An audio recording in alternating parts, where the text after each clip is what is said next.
राज्यातील पावसाळी वातावरण निवळताच आता थंडीची चाहूल लागू लागलेली आहे। किमान तापमानात घट झाल्याने आता थंडी जाणवू लागलेली आहे।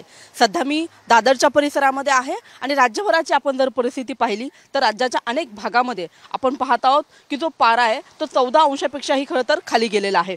याच्यामध्ये जळगाव, जेऊर, निफाड, नाशिक, महाबळेश्वर, वाशिम, अमरावती यांच्यासारख्या काही भागांमध्ये तापमानाचा जो पारा आहे तो 14 अंशापेक्षाही खाली घसरल्याने आता गारठा वाढल्याचं जाणवू लागलेलं आहे। आपण पाहत आहोत की किमान तापमान जे आहे ते कमी झालेलं आहे आणि आपण पाहत आहोत की दुपारची जी जे ऊन होतं त्याच्यामध्ये सुद्धा आता कुठेतरी बदल झाल्याचं आपल्याला पाहायला मिळत आहे।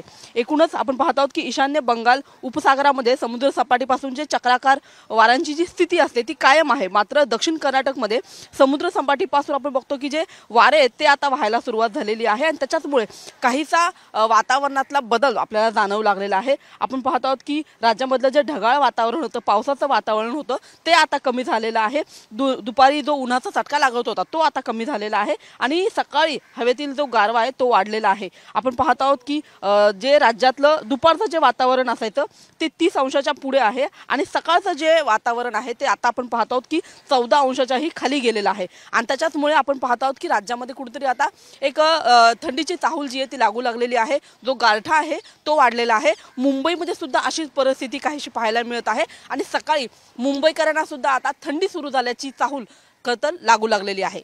कॅमेरामन रोहित शिगवणसह मी रुपाली बडवे, साम टीव्ही, मुंबई। देश विदेशातील प्रत्येक घडामोडींचे लाईव्ह अपडेट मिळवण्यासाठी आता साम टीव्हीच्या सर्व सोशल मीडिया प्लॅटफॉर्मला लाईक, फॉलो आणि सबस्क्राइब करा। तसंच सर्व नोटिफिकेशनसाठी बेल आयकॉन प्रेस करायला विसरू नका।